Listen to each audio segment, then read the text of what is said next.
City channel में आपका स्वागत है। सिटी रिपोर्ट के आज के इस अंक के साथ मैं रेशमा कश्यप। बैजनाथ ब्लॉक कांग्रेस के नवनियुक्त अध्यक्ष राजकुमार कोड़ा को बधाई देने वालों का तांता लगा रहा और कार्यकर्ताओं ने फूल मालाएं पहनाकर अध्यक्ष का स्वागत किया। इस अवसर पर स्थानीय विधायक किशोरी लाल विशेष तौर पर उपस्थित रहे। इस मौके पर नवनियुक्त अध्यक्ष राजकुमार कोड़ा व विधायक ने पत्रकारों को संबोधित किया। राजकुमार कोड़ा को बैजनाथ ब्लॉक कांग्रेस का अध्यक्ष मनोनीत किया गया है। बैजनाथ ब्लॉक कांग्रेस के नवनियुक्त अध्यक्ष राजकुमार कोड़ा ने अपनी नियुक्ति पर मुख्यमंत्री वीरभद्र सिंह, प्रदेशाध्यक्ष सुखविंदर सिंह सुक्खू, शहरी विकास मंत्री सुधीर शर्मा तथा स्थानीय विधायक किशोरी लाल का आभार प्रकट करते हुए कहा कि वे पूरे बैजनाथ विधानसभा क्षेत्र के नए व पुराने कार्यकर्ताओं को संगठित कर कांग्रेस पार्टी को भविष्य में जीत दिलवाने के लिए काम करेंगे। कमेटी का अध्यक्ष मनोनीत किया गया है, जिसके लिए मैं हिमाचल प्रदेश के मुख्यमंत्री राजा वीरभद्र सिंह, सुखविंदर सिंह जी सुक्खू जो प्रदेश के अध्यक्ष हैं कांग्रेस पार्टी के, श्री किशोरी लाल जी जो हमारे स्थानीय विधायक हैं और इस चुनाव क्षेत्र का प्रतिनिधित्व करते हैं, हमारे काबीना मंत्री श्री सुधीर शर्मा जी का मैं तहे दिल से धन्यवाद करता हूं कि इन लोगों ने जो मेरे ऊपर विश्वास व्यक्त किया है, मैं उस विश्वास को पूरी ईमानदारी के साथ सारे मतभेदों को भुलाकर, क्षेत्रवाद को भुलाकर, सबको संगठित करके साथ में चलाकर कांग्रेस पार्टी को ऊपर की ऊंचाइयों तक ले जाने का प्रयास करूंगा। विधायक किशोरी लाल ने कहा कि कांग्रेस सरकार के 1.5 वर्ष के कार्यकाल में इस क्षेत्र में चहुमुखी विकास हुआ है।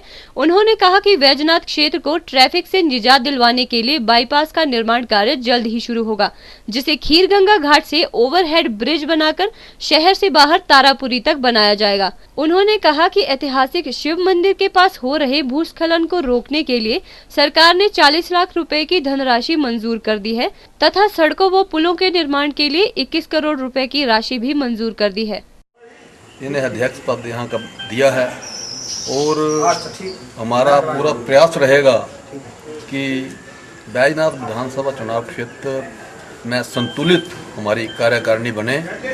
2 गांवों में एक प्रतिनिधि उनके आए ताकि उन गांवों की जो समस्याएं हैं उन्हें वो प्रतिनिधि ब्लॉक कांग्रेस कमेटी के माध्यम से उठाए, ताकि वहाँ की जो समस्याएं उन्हें जानने में हमें भी आसानी रहे। यही मेरा प्रयास रहेगा और जो जिम्मेदारी बैजनाथ विधानसभा चुनाव क्षेत्र के लोगों ने पिछले चुनावों में मुझे सौंपी थी, मैं उसे बखूबी निभा रहा हूँ। यहाँ पर विकास के 1.5 साल में काफ़ी आयाम स्थापित किए गए हैं, विकास को गति मिली है, सड़कें बन रही हैं, पानी की स्कीमें जो हैं मुंहतोड़ हुई हैं, नए हैंडपंप लगे हैं, जहाँ बिजली की समस्या है दूर हुई है, बैजनाथ हॉस्पिटल में डॉक्टरों की समस्या दूर हुई है, इलाका में चहुमुखी विकास जो है वो चल रहा है, लोगों को कोई समस्या नहीं है और 24 घंटे मेरी उपलब्धता यहाँ रहती है। सिटी चैनल के लिए बैजनाथ से कमल गुप्ता की रिपोर्ट। जिला के विकलांग बच्चों के लिए इन दिनों सामाजिक न्याय एवं अधिकारिता मंत्रालय भारत सरकार के सौजन्य से मुफ्त चिकित्सा शिविर का आयोजन किया गया है। चंबा में 5 ब्लॉकों में आयोजित होने वाले इस मुफ्त चिकित्सा शिविर में बच्चों को मुफ्त उपकरण भी वितरित किए गए।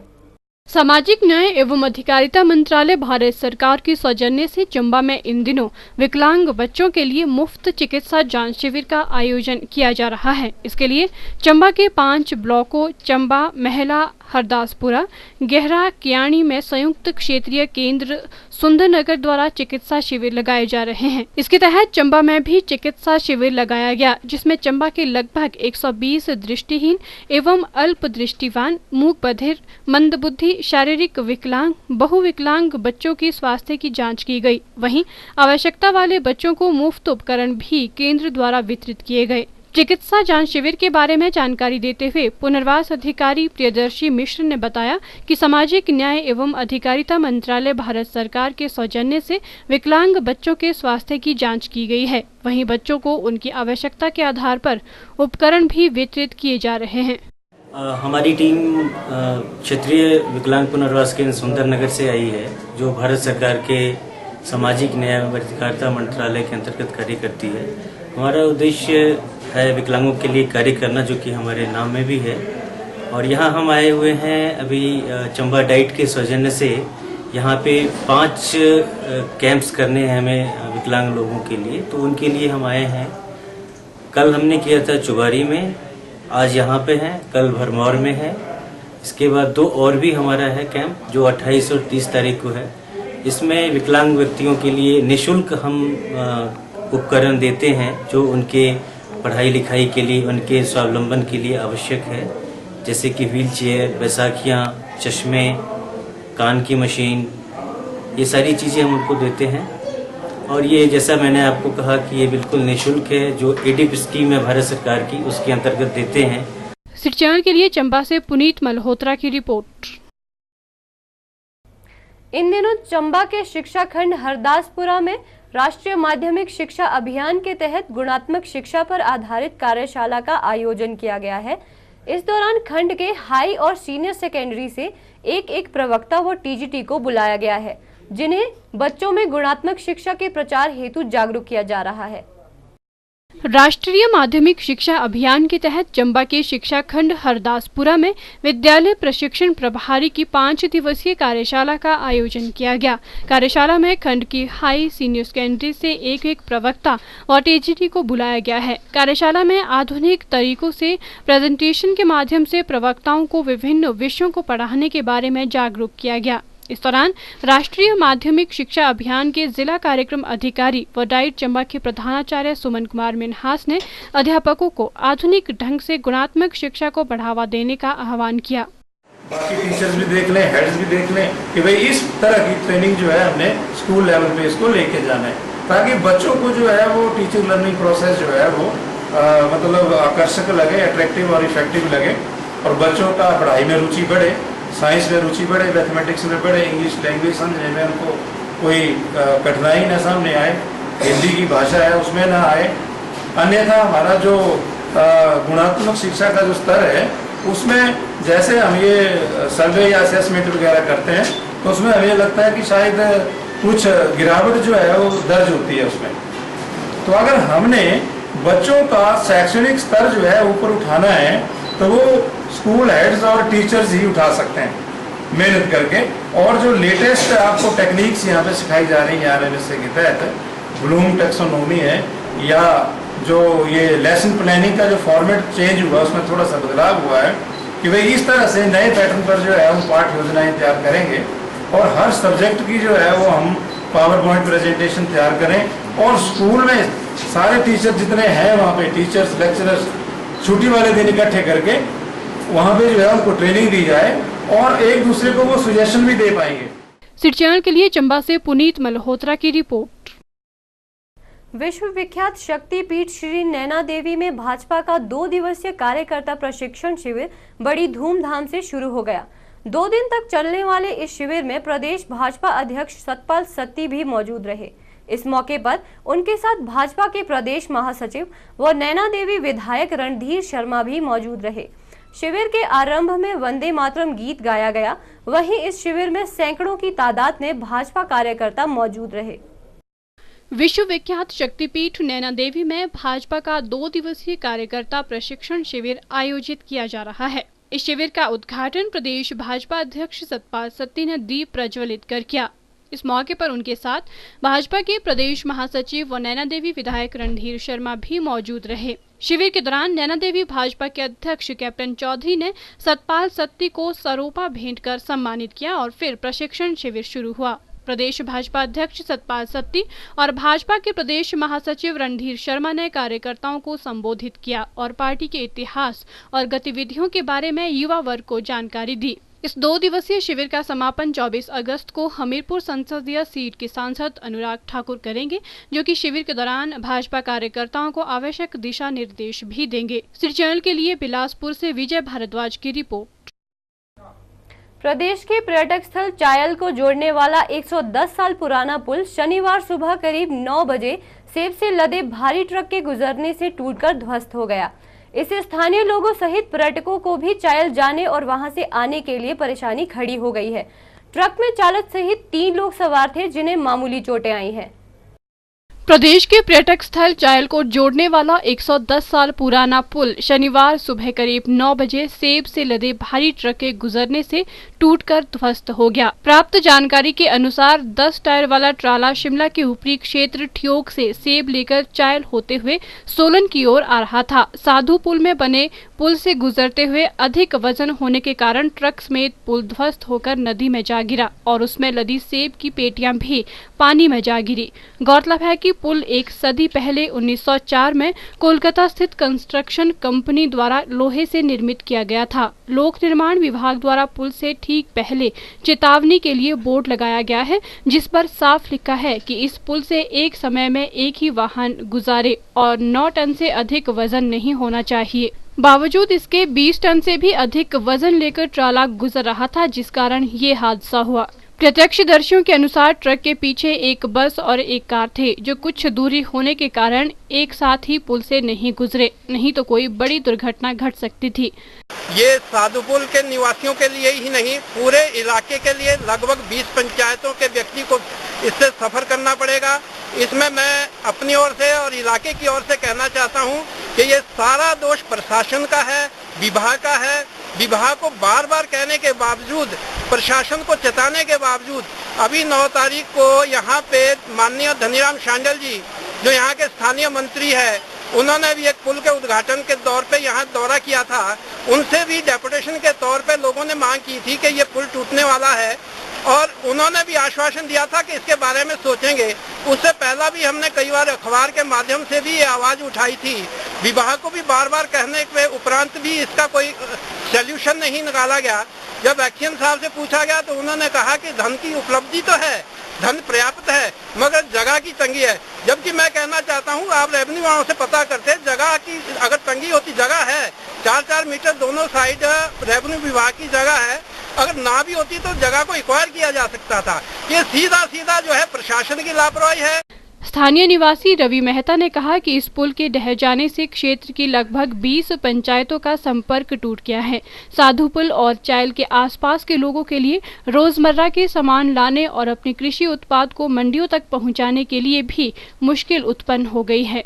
यहाँ साधु पुल में बड़े दुख के साथ में हमें ये कहना पड़ रहा है कि हमने अपनी साधु पुल की एक विरासत, जिसको आज 110 वर्ष हुए, 1904 का बना ये पुल साधु पुल के नाम से तभी जाना गया और आज ये साधु पुल जो था वो निहारा के नाम से जाना जाता था। और ये पुल ऐसे इस क्षेत्र में, ये 3 पुल अंग्रेजों के जमाने में, एक यहाँ का पुल साधु पुल का, एक दोगड़ा का पुल और एक नीचे हमारे जो ये चौड़ा को जो जोड़ता है, हमारे बुजुर्गों के कंधों पे, पीठों पे ये लोहा ढोया गया। प्रशासन के ओर से कई पिछले 20-25 वर्षों से इन पुलों के संरक्षण के लिए हम बार बार बात करते रहे, परंतु बड़े दुख के साथ में आज ये घटना यहाँ घटित हुई। और साधु पुल का ये पुल जो 1904 में बना, कलकत्ता की एक कंपनी ने जो इसमें बनाया, आज ये पुल, आज साधु पुल की एक शान इसने खोई है। मैं प्रशासन से यही मांग करता हूँ कि, और प्रदेश सरकार से, कि ऐसे पुलों के संरक्षण के लिए वो नियमित तौर से अपनी जिम्मेवारी का वहन करें। लगभग कम से कम 100 से 110-20 गाड़ियां सब्जियों की लेकर के निकलती है, वो चाहे जुनगा हो, वो कोटी हो, वो पेरन हो, ट्राई हो, सतलाई हो, चिखर हो, आपका चायल का क्षेत्र हो, जनेर घाट का क्षेत्र हो, डुबलू का क्षेत्र हो, आपका चायल झाझा, पूरी सिकोड़ी पंचायत से लेकर के साधु पुल के, और हमारी जो कोट पंचायत है, जुनगा पंचायत है, बढ़ेज पंचायत है, इवन देन आपकी जो डमेची और बेउलिया का जो सारा सीजन है वो भी इन्हीं पुलों से क्रॉस होता है। तो बहुत नुकसान जो है, करोड़ों का नुकसान आज से हमारी जनता को झेलना पड़ेगा। एसएचओ कंडाघाट हरिभगत नेगी ने कहा कि ट्रक में वजन अधिक था, जिस कारण पुल ध्वस्त हो गया। उन्होंने कहा कि इस हादसे में चालक समेत 2 अन्य लोगों को मामूली चोटें आई हैं। एक ट्रक जो है पंजाब की थी, उसमें सेब लोड था, वो ठोक के वाया चाल होते हुए सोलन जा रही थी।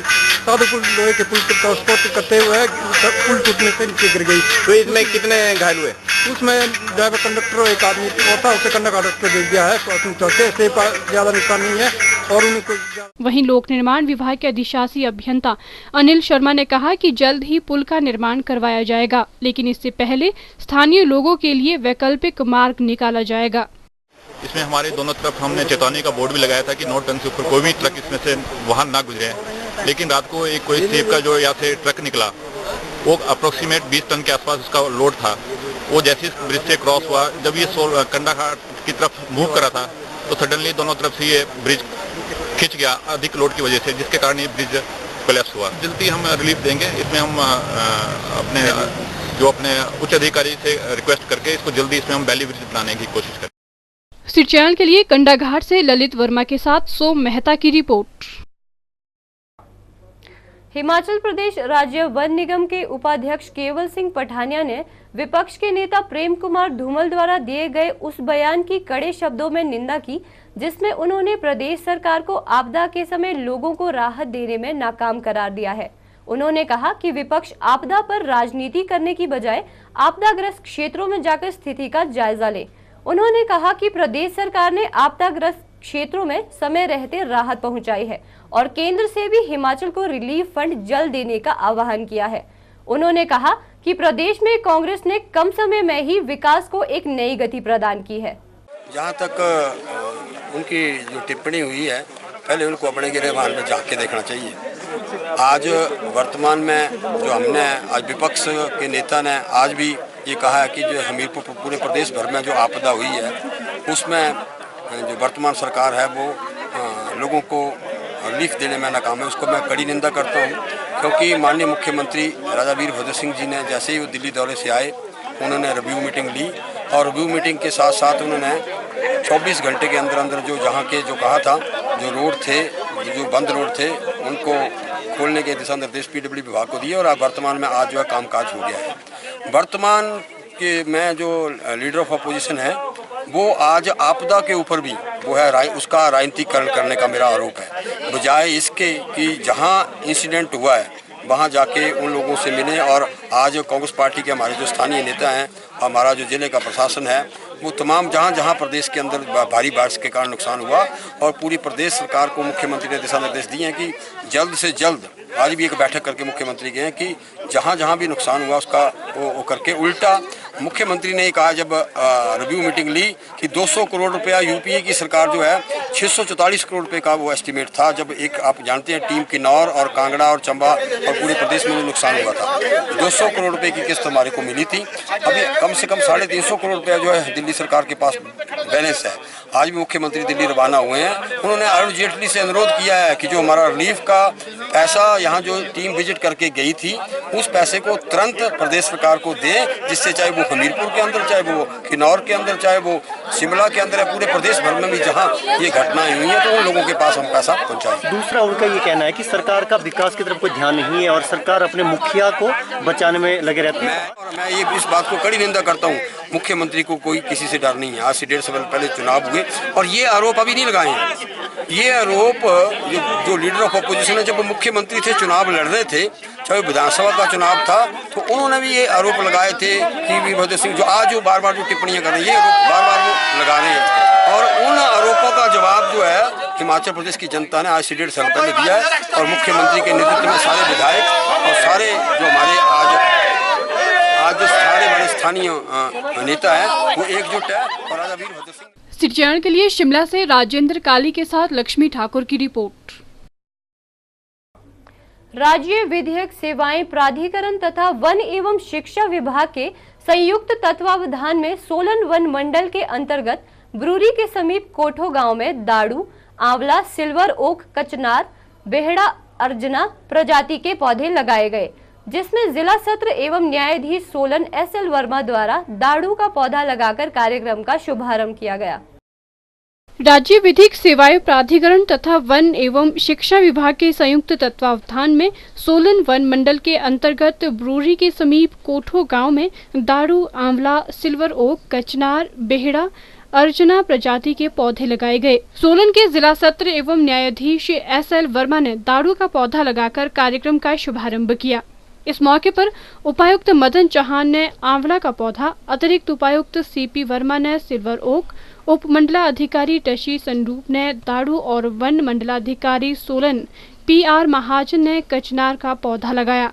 बार एसोसिएशन सोलन के प्रधान मनोज वर्मा सहित सभी सदस्यों ने इस अवसर पर पौधारोपण किया। वहीं सरकारी व गैर सरकारी स्कूलों के लगभग 500 बच्चों ने भी विभिन्न प्रकार के पौधे लगाकर इस अभियान में हिस्सा लिया। जिला एवं सत्र न्यायाधीश SL वर्मा ने सोलन तथा हिमाचल प्रदेश को हरा भरा बनाए रखने के लिए बच्चों से अपील की है वे कम से कम एक पौधा अवश्य लगाए और उसकी देखभाल भी करे। उन्होंने कहा कि बढ़ते वायु प्रदूषण को देखते हुए पौधारोपण करना प्रत्येक नागरिक का कर्तव्य है।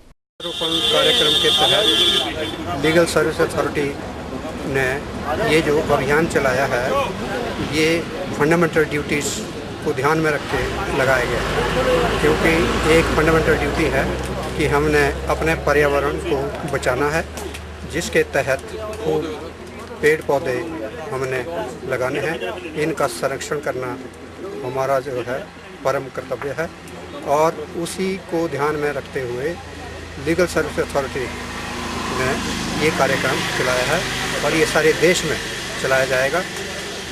लीगल सर्विस अथॉरिटी के अंडर जितने भी स्कूल के बच्चे हैं उन सबको इसमें शामिल किया गया है।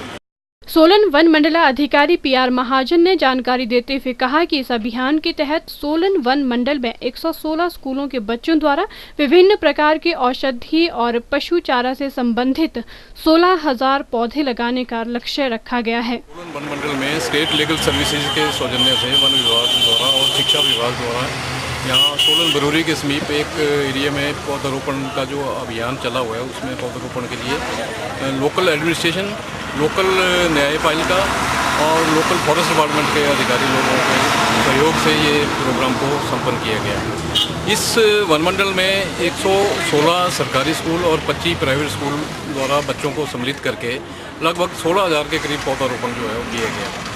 इस पौधारोपण में ज़्यादातर हमने ध्यान रखा है कि जो फ्रूट बियरिंग पौधे हैं वो जैसे आंवला, हरड़, बेड़ा और कचनार, इस टाइप के पौधों को हमने ज़्यादा एक प्राथमिकता दी है ताकि आने वाले समय में जो है चारा और औषधीय रूप में जो है हमारी प्राप्ति हो। सिर चैनल के लिए सोलन से दयाराम कश्यप के साथ सोम मेहता की रिपोर्ट। प्रेस क्लब शिमला द्वारा कपिल विकास मेमोरियल रक्तदान शिविर का आयोजन किया गया। इस रक्तदान शिविर में लोगों ने बढ़ चढ़कर भाग लिया। इस शिविर का आयोजन रिज मैदान पर किया गया। शिविर का शुभारंभ स्थानीय विधायक सुरेश भारद्वाज द्वारा किया गया। सुरेश भारद्वाज ने इस मौके पर रक्तदाताओं का उत्साहवर्धन भी किया और इस तरह के सामाजिक कार्यक्रम के लिए प्रेस क्लब की सराहना भी की। उन्होंने घोषणा की है कि वे विधायक निधि से प्रेस क्लब भवन के लिए 5 लाख रुपए तक का अनुदान देंगे। राजधानी शिमला के ऐतिहासिक रिज मैदान पर प्रेस क्लब की ओर से रक्तदान शिविर का आयोजन किया गया। कार्यक्रम का शुभारंभ स्थानीय विधायक सुरेश भारद्वाज ने किया। प्रेस क्लब के पूर्व अध्यक्ष धनंजय शर्मा ने शॉल व टोपी पहनाकर विधायक को सम्मानित किया। विधायक सुरेश भारद्वाज ने सिटी चैनल से बात करते हुए कहा कि रक्तदान महादान होता है और रक्तदान करने से किसी जरूरतमंद की जान बचाई जा सकती है।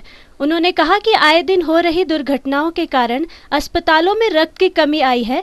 साथ ही उन्होंने जनता से आग्रह करते हुए कहा कि किसी के जीवन को बचाने में सहयोग दें और अधिक से अधिक रक्तदान करें।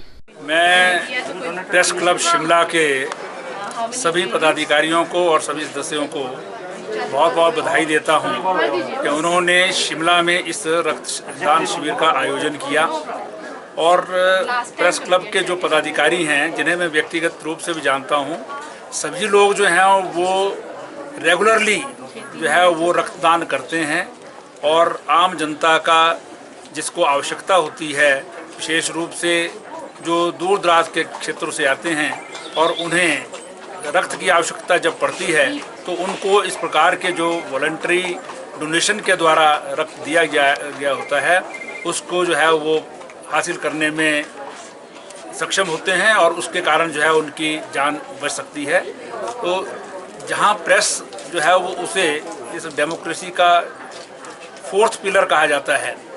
ये समाज की सभी कुरीतियों के बारे में भी आजकल जो है वो जनता को जागरूक भी करते हैं और सरकारों तक आम जनता की आवाज़ को भी पहुंचाते हैं। उसी के साथ साथ सामाजिक जो काम हैं उसमें भी रुचि लेकर के काम करते हैं, ये एक बहुत सराहनीय काम है और मैं इसके लिए प्रेस क्लब के सभी सदस्यों को बहुत बहुत बधाई देता हूं, क्योंकि रक्तदान जो है वो बहुत बड़ा जो है वो दान होता है। किसी व्यक्ति की आवश्यकता पड़ने पर जान अगर बच सकती है तो वो अगर रक्त मिल जाए तो उसके कारण जो है वो उसकी ज़िंदगी और ज़्यादा जो है वो आगे बढ़ सकती है। ये एक बहुत बड़ा जो है वो दुनिया में जो है वो काम होता है। प्रेस क्लब के अध्यक्ष ज्ञान ठाकुर ने सिटी चैनल से बात करते हुए कहा कि अस्पतालों में हो रही रक्त की कमी के चलते प्रेस क्लब के सदस्यों द्वारा इस रक्तदान शिविर का आयोजन किया गया है। प्रेस क्लब शिमला का ये रेगुलर इवेंट है और हर साल प्रेस क्लब शिमला अपने दो पूर्व साथियों, स्वर्गीय साथियों कपिल और विकास की याद में इस रक्तदान शिविर का आयोजन करता है और इस बार भी किया गया है। और ये प्रेस क्लब अपनी सामाजिक जिम्मेदारी भी समझता है कि समाज के लिए कुछ कंट्रीब्यूट किया जाए और हमारे जो क्लब के मेंबर हैं वो अपनी डेली रूटीन की गतिविधियों से थोड़ा सा हट के इस तरह के कार्यक्रमों में शामिल हों ताकि समाज में एक अलग संदेश और अच्छा संदेश जाए। इस रक्तदान शिविर के आयोजन के लिए आईजीएमसी से डॉक्टरों की टीम आई है और क्लब के मैक्सिमम सदस्य इसमें रक्तदान कर रहे हैं और उम्मीद है कि 50 यूनिट से ज़्यादा आज रक्तदान होगा। सिटी चैनल के लिए शिमला से राजेंद्र काली के साथ सरिता रावत की रिपोर्ट। पर्यावरण को स्वच्छ और सुंदर बनाए रखने के उद्देश्य से प्रदेश भर में वन महोत्सव के दौरान पौधारोपण कार्यक्रम का आयोजन किया जा रहा है। शनिवार को वन महोत्सव के अवसर पर शिमला के पॉटर हिल में पौधारोपण कर कार्यक्रम की शुरुआत की गई। वन एवं मत्स्य मंत्री ठाकुर सिंह भरमौरी ने शिमला तारादेवी वन परिक्षेत्र के तहत पोर्टर हिल वन विहार में रोटरी क्लब द्वारा आयोजित पौधारोपण कार्यक्रम में देवदार का पौधा लगाकर इस कार्यक्रम का शुभारंभ किया। क्लब के सदस्यों ने देवदार तथा बान की 100 पौधे लगाए। वन मंत्री ने कहा कि पौधारोपण करना प्रत्येक नागरिक का नैतिक एवं संवैधानिक कर्तव्य है। उन्होंने कहा कि प्रदेश में इस वर्ष 3000 से अधिक विद्यालयों के 5 लाख से अधिक विद्यार्थियों को पौधारोपण अभियान में शामिल किया गया है। ठाकुर ने कहा कि हिमाचल प्रदेश में प्रकृति पर्यटन की अपार संभावनाएं हैं, जिसमें वन मुख्य भूमिका निभा रहे हैं। वन मंत्री ने रोटरी क्लब द्वारा सामाजिक क्षेत्र में किए जा रहे कार्यों की सराहना करते हुए कहा कि क्लब पौधारोपण कार्यक्रम को न केवल हिमाचल में अपितु पूरे विश्व तक पहुंचाने में महत्वपूर्ण भूमिका निभा सकता है। कार्यक्रम थ्रू प्रदेश हो रहा है और इस ढंग से हर साल होता है और दिस इज वेरी इम्पोर्टेंट। ये तो लाइफ से जुड़ा हुआ कल्चर है। अगर वन है तो सब कुछ है, वन है तो जीवन है, जीवन है तो हम हैं। इसलिए this is very important. Ensure किया जा रहा है कि जैसे पहले पौधरोपण होता था जी, तो जो प्लांटेशन है वो 3 साल के लिए सरकार पैसा देती थी और लकड़ का खंभा लगाया जाता था। वाइड के साथ लकड़ का खंभा लगाया जाता था। वो 1.5 साल के बाद सड़ जाता था। ठीक है, वाइबल रेट होता था लेकिन 100% नहीं होता था। अब हमने उसको चेंज करके जो खंभा है वो सीमेंट का या लोहे का लगेगा, according to the nature, according to the climate, according to the lower belt है, अपर बेल्ट है, बर्फ़ की बेल्ट है, पानी वाली ज़्यादा है या गर्मी वाली है, उस ढंग से सीजन को मद्देनजर रखते हुए ये सारे प्रदेश में अब कर दिया गया कि सीमेंट का खंभा लगेगा या लोहे का खंभा लगेगा और वार्मर वायर लगेगा। और वार्मर वायर ऐसी जैसी लगी हुई है ये आई डिसअप्रूव इट। इंटरलिंक चेंज होगी, इसको इसी को ही मतलब ऐसे कर दिया जाएगा जैसे ये लगी है एक साइड में सर कैमरों की तरफ, दूसरी साइड भी लग जाएगा, दूसरी साइड भी लग जाएगा और वो इंश्योर होगा कि ना उसमें कोई भेड़ बकरी जा सकती है, ना पशु जा सकता है, ना जानवर जा सकता है। और वाइबल रेट जो है उसका 5 साल का कर दिया।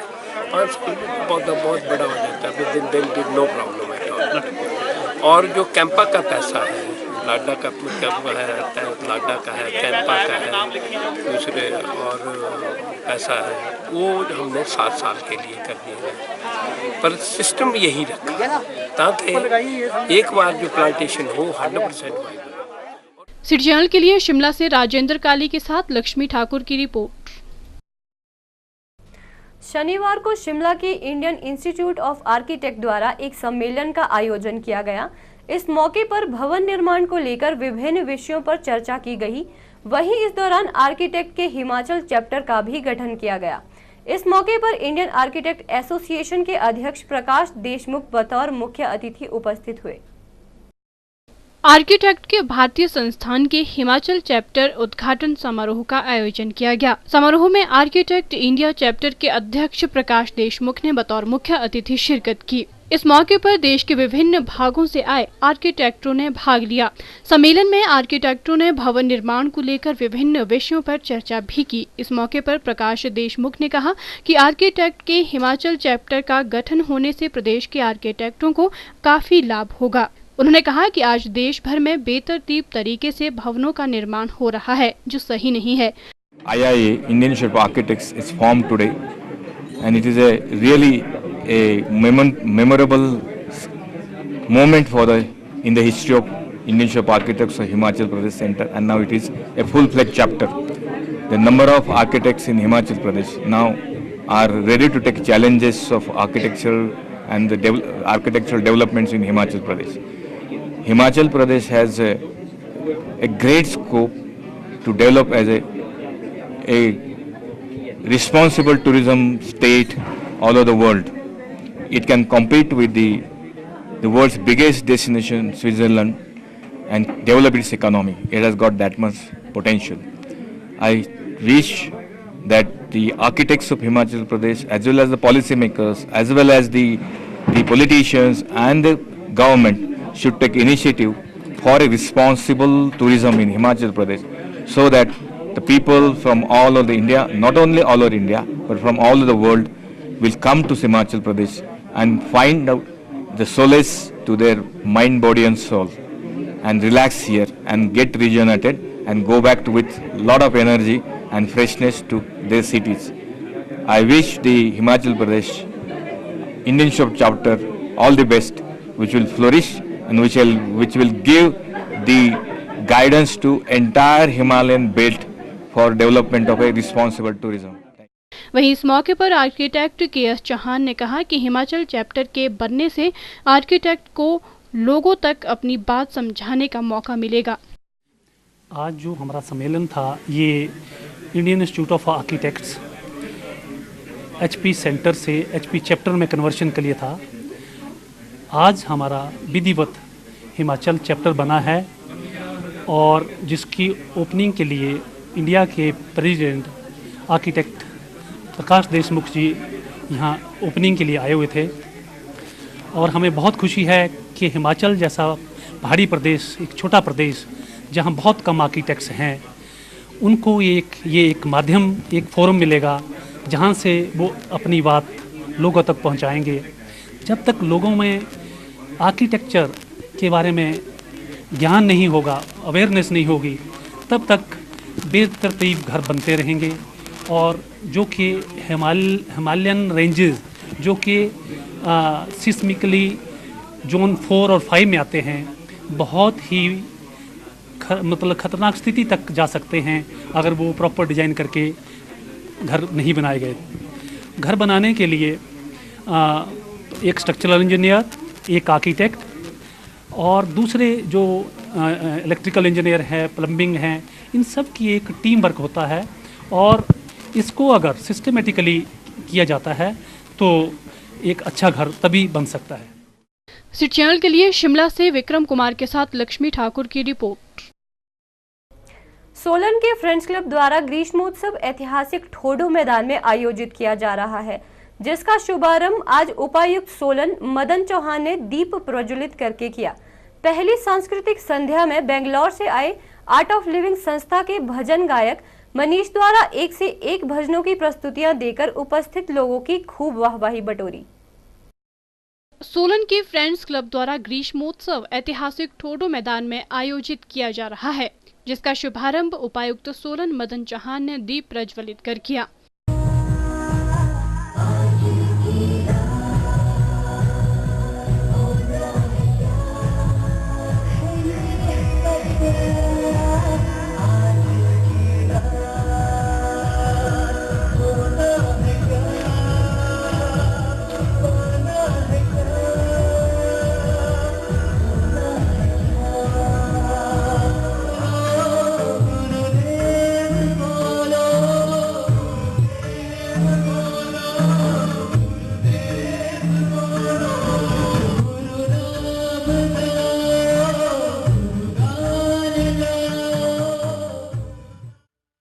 विशाल वर्मा ने कहा कि इस बार ग्रीष्मोत्सव में कई नए कार्यक्रम जोड़े गए हैं। पहली बार लोग इस दौरान ठोडो ग्राउंड में विभिन्न राज्यों के मशहूर व्यंजनों का लुत्फ उठा सकेंगे। 27 अगस्त को पंजाबी गायक शमिंद्र शमी अपना कार्यक्रम पेश करेंगे। ख्याली की नाइट 29 अगस्त को होगी। इसी दिन इंडियन टैलेंट हंट में अपनी कला का प्रदर्शन कर चुकी भावना द्वारा भी कार्यक्रम प्रस्तुत किया जाएगा। साथ ही हिमाचल के कलाकारों को भी इस आयोजन में अपनी प्रतिभा दिखाने का मौका मिलेगा। ग्रीष्मोत्सव में मिस्टर सोलन और मिस सोलन इवेंट भी होगा। इसमें 3 से 10 साल तक के बच्चों की मॉडलिंग, ग्रुप व सोलो डांस, गायन व ड्राइंग प्रतियोगिताएं आयोजित की जाएगी। उत्सव में झूले व करीब 110 स्टॉल भी लगाए गए हैं। हर वर्ष की भांति इस वर्ष भी सोलन के ठोडो मैदान में 22 अगस्त से 31 अगस्त तक ग्रीष्मोत्सव का आगाज हो रहा है। जैसे कि आज इसकी पहली संध्या है और यह संध्या जो है हमारी भजन संध्या में होती है, जिसमें आर्ट ऑफ लिविंग के जो हमारे भजन गायक हैं वह मनीष जी हैं, जो कि बेंगलोर से अपनी मधुर आवाज़ में जिन्होंने श्रोताओं का भजनों से मनोरंजन किया। और इसके साथ ही संजीव सागर जी हैं। इसके अलावा जो आज हमारे एसजे डांसिंग जॉन हैं, इनके बच्चों ने भी एक रंगारंग प्रस्तुति दी। हम धन्यवाद करते हैं जिला प्रशासन का, जिलाधीश महोदय का, श्री मदन चौहान जी, जिन्होंने बतौर मुख्य अतिथि हमारे कार्यक्रम में शिरकत करी, और साथ ही एडीएम श्री सीपी वर्मा जी। हमें प्रशासन का समय समय पर सहयोग मिलता रहता है, साथ ही सहयोग मिलता है सोलन की जनता का, हमारे स्पॉन्सर्स का, जिनकी बदौलत ये कार्यक्रम होता है। इस 10 दिवसीय मेले में बच्चों की मॉडलिंग, हर रोज सांस्कृतिक कार्यक्रम, सिंगिंग कंपटीशन, 3 से 10 साल के बच्चों की मॉडलिंग और मिस्टर मिस सोलन जैसे इवेंट्स का भी आयोजन किया जाएगा। सिटी चैनल के लिए सोलन से ललित वर्मा के साथ सोम मेहता की रिपोर्ट। एसएस जोगटा को प्रदेश कर्मचारी महासंघ का अध्यक्ष चुने जाने पर आईजीएमसी के कर्मचारी संघ द्वारा एक सम्मान समारोह का आयोजन किया गया, जहां उनका फूल मालाएं पहनाकर स्वागत किया गया। नवनियुक्त अध्यक्ष एसएस जोगटा ने कहा कि वो कर्मचारी की मांगों को पूरी करने का प्रयास करेंगे। प्रदेश कर्मचारी महासंघ के अध्यक्ष के रूप में एसएस जोगटा को चुना गया है। एसएस जोगटा को प्रदेश कर्मचारी महासंघ का अध्यक्ष चुने जाने पर आईजीएमसी के कर्मचारी संघ ने उनके सम्मान में एक सम्मान समारोह आयोजित किया। इस मौके पर कर्मचारी संघ ने फूल मालाएं पहनाकर एसएस जोगटा का स्वागत किया। नवनियुक्त अध्यक्ष एसएस जोगटा ने कहा कि पिछली भाजपा सरकार में कर्मचारियों की मांगे अधूरी रही है। एसएस जोगटा ने इस मौके पर कहा कि वे प्रदेश के कर्मचारियों की मांगों को मुख्यमंत्री के समक्ष रखकर उन्हें पूरा करने का प्रयास करेंगे। सर्वप्रथम मैं माननीय मुख्यमंत्री राजा बीरबल सिंह का हार्दिक दिल से अपनी तरफ से और अपने प्रदेश की कार्यकारिणी की तरफ से तमाम कर्मचारियों की तरफ से, वो चाहे आईजीएमसी के हों चाहे प्रदेश के हों, क्योंकि मुझे कमान सौंपी है, तो सर्वप्रथम मैं उनका धन्यवाद करूंगा, क्योंकि उन्होंने मुझे इस लायक समझा, मुझे इस लायक समझ करके मुझे कमान सौंपी है, ताकि मैं जो हूँ एक ईमानदारी और कर्मठता से प्रदेश के कर्मचारियों की सेवा कर सकूं।